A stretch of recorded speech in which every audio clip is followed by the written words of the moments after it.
पाकिस्तान के अंदर क्या सिचुएशन रवां साल होने वाली है उसके बारे में कुछ तशवीशनाक खबरें आ रही हैं और ये कहा जा रहा है कि अगले साल शदीद सैलाब का सामना करना पड़ सकता है पाकिस्तान को, क्योंकि मानसून बारिशों जो है ना वो पैदा होंगी। तूफानी बारिशों की भी पेशगोई की गई है और अर्ली वार्निंग भी दे दी गई है।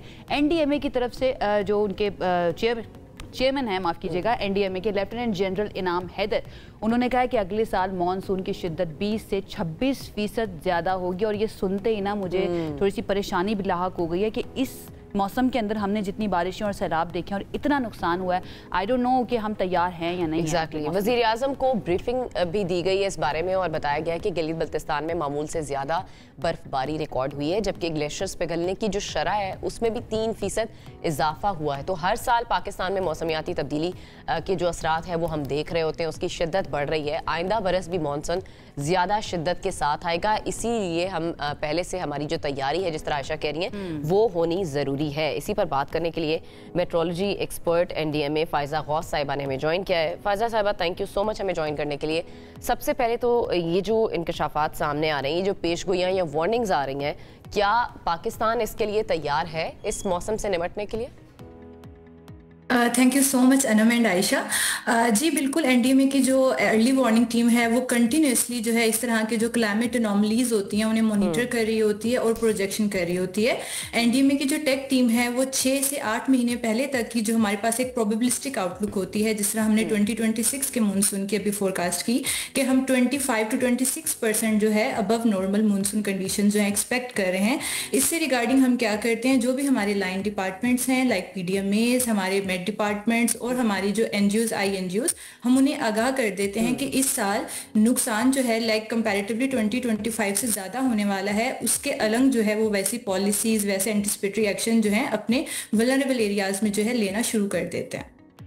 ठीक है। अच्छा फ़ायज़ा, ये बताइएगा कि ये जो अब पेश गोइयाँ की जा रही हैं, मैं थोड़ा सा प्रोसीजर जानना चाह रही हूँ कि किस तरह से इनको प्रिडिक्ट किया जाता है, कौन से पैरामीटर्स को देखा जाता है और क्या पाकिस्तान के पास एक्यूरेटली प्रिसीजन के साथ प्रिडिक्ट करने की कैपेबिलिटी और टेक्नोलॉजी मौजूद है? सिर्फ प्रोबेबिलिटी मैं परसेंटेज में जानना चाह रही हूँ। जी Ayesha, thank you so much, बहुत अच्छा क्वेश्चन आपने पूछा है।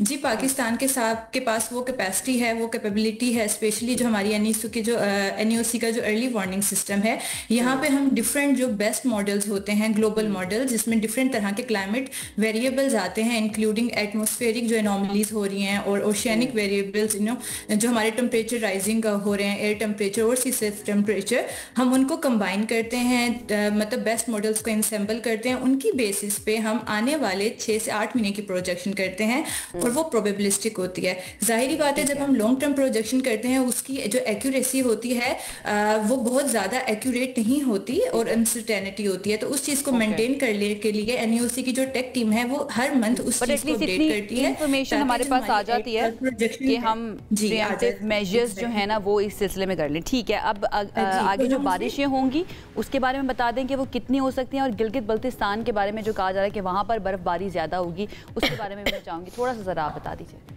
जी बिल्कुल, अब देखें पाकिस्तान जो है उसमें एक्सट्रीम इवेंट्स होते हैं, या तो एक्सट्रीम की समर्स होती हैं, एक्सट्रीम की कोल्ड। अगर नदरन पार्ट की बात की जाए तो हमारे पास नदरन पार्ट में अब जो हमारी विंटर्स हैं वो श्रिंक होती जा रही हैं, क्योंकि हमारे पास जो समर्स है, जो स्प्रिंग है, वो अर्ली ऑनसेट हो जाता है। उसकी वजह से अर्ली हीट वेव होती है। जब भी अर्ली हीट वेव होती है तो हमारे पास नदरन पार्ट में जो स्नो मेल्ट है वो स्टार्ट हो जाता है, ग्लोफी विंड स्टार्ट हो जाते हैं। जिस तरह आपने डिस्कस किया था कि 3% जो है स्नो मेल्ट जो है वो रेट ज़्यादा हो गया है, तो मानसून से पहले ही मानसून को जो है क्या कहते हैं कंट्रीब्यूट कर देता है हमारे जो वाटर लेवल्स हैं उनको। और जब मानसून का ऑनसेट होता है और जब शिद्दत पकड़ता है मानसून, तो हमारे पास जिस तरह इस साल 22% ज़्यादा बारिश हुई, जो कि 256 मिलीमीटर रिकॉर्ड हुई ओवरऑल एवरेज पाकिस्तान की बात कर रही हूँ, और तो अगले साल वो इससे ज़ायद की हम तवक्को कर रहे हैं कि ज़्यादा होगी। अच्छा, अगले साल ज़्यादा जल्दी से ये भी बता देंगे फ़ायज़ा, क्योंकि वक्त हमारे पास कम है, जिस वक्त ये सारी इन्फॉर्मेशन प्रेडिक्शंस शेयर की जा रही होती हैं गवर्नमेंट्स के साथ या फिर स्टेक होल्डर्स के साथ ही ये भी बताया जाता है कि ये मेजर्स अगर ले लिए जाएंगे तो फिर हम कुछ हद तक बच सकते हैं। NDMA के मैंडेट में आता है ये?